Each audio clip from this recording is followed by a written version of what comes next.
ಚಿತ್ರದುರ್ಗದ ವಿಚಾರದಲ್ಲಿ ಕಾನೂನು ಹೋರಾಟಗಳು ನಡೀತಾ ಇರುವುದರ ನಡುವೆಯೇ ಸಾಮಾಜಿಕ ಜಾಲತಾಣದಲ್ಲಿ ಒಬ್ಬರು ಒಳನಾಡಿಯಲ್ಲಿ ಇರುವಂತಹ ನೊಂದ ಬಾಲಕಿ ಕೈಗಳನ್ನು ಕುಯ್ಕೊಂಡಿದ್ದಾಳೆ ಅನ್ನುವ ಚಿತ್ರವನ್ನು ಪೋಸ್ಟ್ ಮಾಡಿಬಿಟ್ರು. ಇದು ಅಪ್ರಾಪ್ತ ಬಾಲಕಿಯ ಐಡೆಂಟಿಟಿಯನ್ನು ಬಿಟ್ಕೊಟ್ಟಾಗೆ ಅನ್ನುವ ಚರ್ಚೆಗಳು ಕೂಡ ಇವೆ. ಅದ್ರ ಬಗ್ಗೆ ನಿಮ್ಮ ಸಮಜಾಯಿಸಿ ನೋಡಿ. ನಾವು ಯಾವುದೇ ಐಡೆಂಟಿಟಿಯನ್ನು ಬಿಡಲ್ಲ. ಯಾರವರು, ಅವ್ರ ಹೆಸರೇನು, ಆಕೆ ಏನು ಮಾಡ್ತಿದ್ದಾಳೆ, ಎಲ್ಲಿ ಹೋಗ್ತಿದ್ದಾಳೆ, ಅವಳ ವಿಷಯಗಳೇನು, ಈ ಐಡೆಂಟಿಟಿಯನ್ನು ನಾನು ಯಾಕೆ ಬಿಟ್ಕೊಳ್ಳಿ? ಈಗ ಇನ್ನೊಬ್ಬ ಮಗಳಿಗೆ 18 ವರ್ಷ ಆಯಿತು ಸರ್, ಅವಳ ಐಡೆಂಟಿಟಿನ ನಾನು ಹರಾಜಿಗೆ ಹಾಕೋತೀನಿ ಅಂದರೆ ನಾನೇನು ಮಾಡಲಿ? ನಂದಲ್ಲ ಪ್ರಶ್ನೆ ಅದು. 18 ವರ್ಷ ಆಗಿದೆ, ನನಗೆ ಈ ಥರ ಶೋಷಣೆ ಆಗಿದೆ. ಅಲ್ಲಪ್ಪ, ನನ್ನನ್ನು ಶೋಷಣೆ ಮಾಡಿದವನು, ನನ್ನನ್ನು ಅನುಭವಿಸಿದಂಥವನು, ನನ್ನನ್ನು ಅವಮಾನಿಸಿದಂಥವನು, ಅವನು ಮಖ ಬಿಚ್ಕೊಂಡು ಓಡಾಡ್ತಿದ್ದಾಗ ನಾನ್ಯಾಕೆ ಮಖ ಮುಚ್ಕೊಂಡು ತಿರುಗಲಿ? ಅವ್ನು ನಿಜವಾಗಿಯೂ ಮಖ ಮುಚ್ಕೋಬೇಕಾದವನು ಕಾವಿದಾರಿ, ನಾನಲ್ಲ ಅಂತ ಹೇಳಿ ಅವ್ರ ಜನಾಂಗವನ್ನೇ ಪ್ರತಿನಿಧಿಸ್ತಾ ಇದ್ದಾಳೆ. ಈಗ ನಾನು ನನ್ನ ಹೋರಾಟವನ್ನು ಮಾಡ್ತೇನೆ, ನಾನು ಯಾವುದೇ ಮಖವನ್ನು ಮುಚ್ಕೊಳ್ಳೋದಿಲ್ಲ, ನನಗೆ ಅಗತ್ಯ ಇಲ್ಲ. ನಾನೀಗ ಪ್ರೌಢಪ್ರಜ್ಞೆಯಲ್ಲಿರೋಳು ಅಂತ ಅಂದಾಗ ಕೈಯಾರ ತೋರಿಸ್ಕೊಳ್ಳಿ, ಮಖನಾರ ತೋರಿಸ್ಕೊಳ್ಳಿ ಸರ್, ಅವಳ ಹಕ್ಕದು, ಅವಳ ಭಾವನೆಯ ಹಕ್ಕದು, ಅವಳ ಯೋಗ್ಯತೆಯ ಹಕ್ಕದು. ಅವಳನ್ನು ಅವಮಾನಿಸಿದವನು ಯಾವನಿದ್ದಾನೆ ಕಿರಾತಕ. ನಾವು ಎಲ್ಲ ಕಡೆ ಪ್ರೆಸ್ ಮೀಟ್ ಮಾಡ್ತೀವಿ, ಇದೊಂದು ಕುತಂತ್ರ ಅಂತ ಹೇಳ್ಕೊತಿರ್ಗವ್ರಿಗೆ ಆ ಮಗುವಿನ ಆತಂಕವನ್ನ ದಾಖಲಿಸುವಲ್ಲಿ ವಿಫಲರಾಗ್ತಿದ್ದಾಗ ಅವಳು ಸಂಚಿನ ಭಾಗ ಆಗ್ಬಿಡೋದು ಇದೆಯಲ್ಲ, ಅದಲ್ವ ಸರ್ ಕುತಂತ್ರ? ಅದಲ್ವ ಬಹಿರಂಗಗೊಳಿಸುವಿಕೆ? ಈ ಪರಮನೀಚನಿಗೆ ಸ್ಪಷ್ಟವಾಗಿ ಹೇಳೋದಾದ್ರೆ ಏನು ಆ ಮಗುವಿಗೆ ಆದಂಥದ್ದು, ಜನಾಂಗದ ಅವಮಾನಕ್ಕಾದಂಥದ್ದು, ಮತ್ತು ಎಲ್ಲಕ್ಕಿಂತ ಹೆಚ್ಚಾಗಿ ಕಿರಾತಕನ ಅಟ್ಟಹಾಸಕ್ಕೆ ನಲುಗೋದಂಥದ್ದು ಬಹಿರಂಗಗೊಳಿಸ್ತೀನಿ ಅಂತ ಅಂತಿದ್ರೆ ನಾವಾದರೂ ಏನು ಮಾಡೋಕ್ಕಾಗತ್ತೆ ಸರ್? ಅವಳ ಹಕ್ಕು.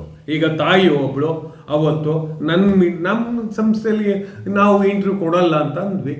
ಅವ್ರು ಬಂದಿದ್ರು, ಇದ್ರ ಬಗ್ಗೆ ನಿಮ್ಮ ಅಭಿಪ್ರಾಯ ಏನು ಅಂತ ಕೇಳಲಿಕ್ಕೆ. ಆಗ ಆ ತಾಯಿನೂ ಮಾತಾಡ್ಸಿರ್ಬೋದು, ಅಲ್ಲೆಲ್ಲ ಸಿಕ್ಕಿದಾಗ ಮಾತಾಡಬೇಡ ನೀನು ಅಂತ ಅನ್ನಕ್ಕಾಗತ್ತ?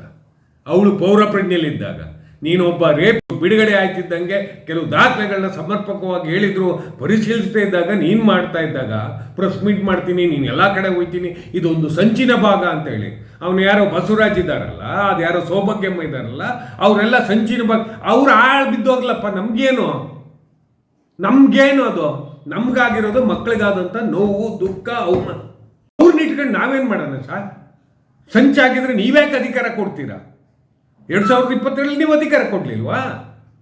ಹಾಗಾಗಿ ನಾನು ಹೇಳೋದು, ಆ ತಾಯಿಯ ದುಃಖ, ಒಡಲುರಿ, ಸಂಕಟಗಳನ್ನ ನಾವ್ಯಾಕೆ ಪ್ರೆಸೆಂಟ್ ಮಾಡ್ಬೋದು ಸರ್? ಅವಳನ್ನ ವ್ಯಕ್ತಪಡಿಸ್ಕೋಬಾರ್ದು ಯಾಕೆ? ಸರ್ವ ಸ್ವತಂತ್ರ ರಾಷ್ಟ್ರದಲ್ಲಿ, ಆ ಪ್ರಜಾಪ್ರಭುತ್ವದ ರಾಷ್ಟ್ರದಲ್ಲಿ ಸ್ವಾತಂತ್ರ್ಯವಿದೆ ಮಾತನಾಡಲ್ಲಿ, ವಾಕ್ ಸ್ವಾತಂತ್ರ್ಯವಿದೆ ಮಾತಲ್ಲಿ.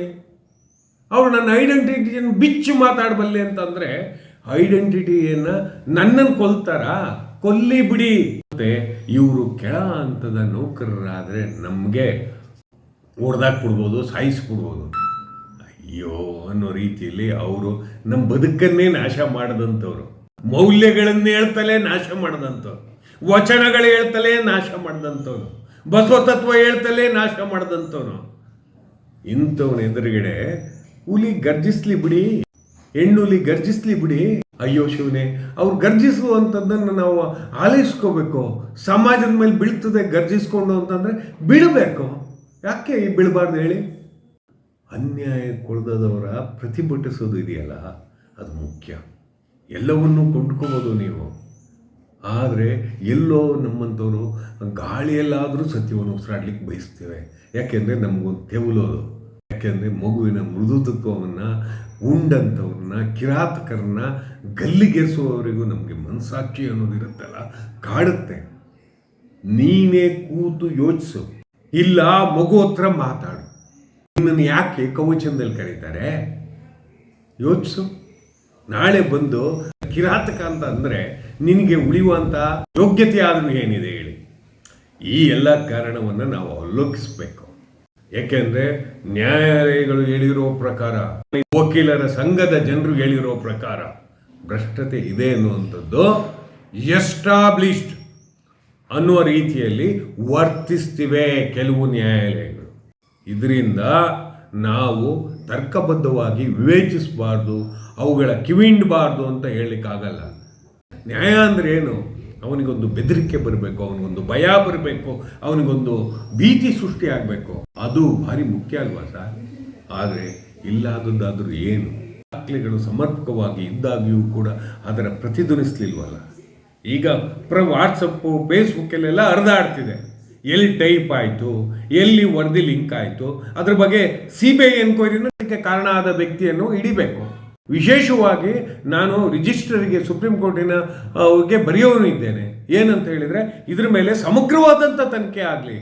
ಯಾಕೆ ಅಂತಂದರೆ ಇನ್ನೊಂದು ದಿವಸವೇ ನ್ಯಾಯಾಲಯದಲ್ಲಿ ಇಂಥದೇ ತೀರ್ಪು ಬರುತ್ತೆ ಅಂತ ಹೇಗೆ ಗೊತ್ತಾಗುತ್ತೆ? ಇದು ಪರಮಾಶ್ಚರ್ಯ. ಈ ಎಲ್ಲ ಕಾರಣದಿಂದ ಆಗಿರುವ ಘಟನೆಗೆ ಸಂಬಂಧಪಟ್ಟ ಹಾಗೆ ಸುಪ್ರೀಂ ಕೋರ್ಟಿನ ಸುಪರ್ದಿಯಲ್ಲಿ ಇದನ್ನು ತನಿಖೆಗೊಳಪಡಿಸ್ಬೇಕು. ಇಲ್ಲ ಅಂತ ಹೇಳಿದರೆ ಆಗಲ್ಲ. ಮತ್ತು ಏನೇನೋ ಹೇಳುವಂಥದ್ದು ಅಲ್ಲ, ಲಿಸನ್ ಮಾಡಬೇಕು. ಅಂದರೆ ನೀವಿಲ್ಲಿ ಮಾತಾಡ್ತಾರ ಅಂಶ ಜಾಲತಾಣಗಳಲ್ಲಿ ಜಡ್ಜ್ಮೆಂಟ್ನ ಎಲ್ಲೋ ಬರೆಯಲಾಯಿತು, ಯಾರೋ ಸಮ್ಮುಖದಲ್ಲೇ ಬರೆಯಲಾಯಿತು ಅಂತ ಹರಿದಾಡ್ತಾವಲ್ಲ, ಆ ವಿಚಾರದ ಬಗ್ಗೆ. ಹೌದೌದು, ಅದನ್ನೇ ನಾನು ಹೇಳ್ತಾ ಇರೋದು. ನಾನು ಹೇಳ್ತಾ ಇರೋದು ಫೇಸ್ಬುಕ್ಕಲ್ಲಿ ಹರಿದಾಡುವಂಥ ವಿಚಾರಗಳೇನಿದೆ, ಎಲ್ಲಿ ಜಡ್ಜ್ಮೆಂಟ್ ಬರೀಲಾಯಿತು, ಹೇಗೆ ಲಿಂಕ್ ಮಾಡಲಾಯಿತು, ಎಲ್ಲಿ ಯಾವುದನ್ನು ಹೇಳಲಾಯಿತು, ಎಲ್ಲವನ್ನು ಪ್ರತಿನಿಧಿಸಬೇಕಲ್ಲ. ಅರೆ ಏನು 29 ಜಡ್ಜ್ಮೆಂಟ್ಗಳನ್ನ ಕೊಟ್ಟಿದ್ದೀವಿ ಸುಪ್ರೀಂ ಕೋರ್ಟಿನ ಸೈಟೇಷನ್ ಫ್ರೇಮ್ ಮಾಡಬೇಕಲ್ಲ ಸರ್. ಪ್ರೇಮಿನ ಪ್ರಾಥಮಿಕ ವಿಚಾರವೇ ತಿಳಿಯದ ರೀತಿಯಲ್ಲಿ ವರ್ತಿಸಿದರೆ ಹೋಗಲಿ ಅನ್ನುವಂಥದ್ದು ಇದ್ದರೆ ಇವ್ರು ಎಲ್ಲಿಂದ ತರ್ತಾರೆ ದುಡ್ಡನ್ನ? ವಕೀಲರನ್ನ ಹುಡ್ಕೊಂಡು ಎಲ್ಲಿಂದ ತರ್ತಾರೆ? ಅರೆ ಇದನ್ನು ನಾವು ಪುನರಾಲೋಚಿಸುವ ಪ್ರಕ್ರಿಯೆಯಲ್ಲಿರಬೇಕು. ಇಲ್ಲ ಅಂತ ಹೇಳಿದರೆ ನಾನು ಯಾವುದೇ ನ್ಯಾಯಾಧೀಶರನ್ನಾಗಲಿ ಯಾವುದೇ ಗೌರವಾನ್ವಿತರನ್ನಾಗಲಿ ಅವಮಾನಿಸುವ ಪ್ರಕ್ರಿಯೆಯಲ್ಲಿ ಇಲ್ಲ. ಆದರೆ ತೀರ್ಪನ್ನು ಸಮಗ್ರವಾಗಿ ತುಲನೆ ಮಾಡಿ ನೋಡಬಾರ್ದು ಅಂತ ಎಲ್ಲೂ ಯಾರೂ ಹೇಳಲಿಲ್ಲ. ಹಾಗಾಗಿ ಇದನ್ನು ತುಲನೆ ಮಾಡಿ ನೋಡ್ತಾ ಇದ್ದೇವೆ ಸರ್. ಜ್ಞಾನವುಳ್ಳ, ಕಾರುಣ್ಯವುಳ್ಳ, ಕರುಣೆ ಉಳ್ಳ ಸುಪ್ರೀಂ ಕೋರ್ಟು ಇದರ ಮೇಲೆ ಇದೊಂದು ಬಲಿಷ್ಠವಾದ ಸಂಶಯದ ವಾಸನೆ ಇರೋದರಿಂದ ಸಮಗ್ರ ತನಿಖೆಗೆ ಆದೇಶಿಸಬೇಕು.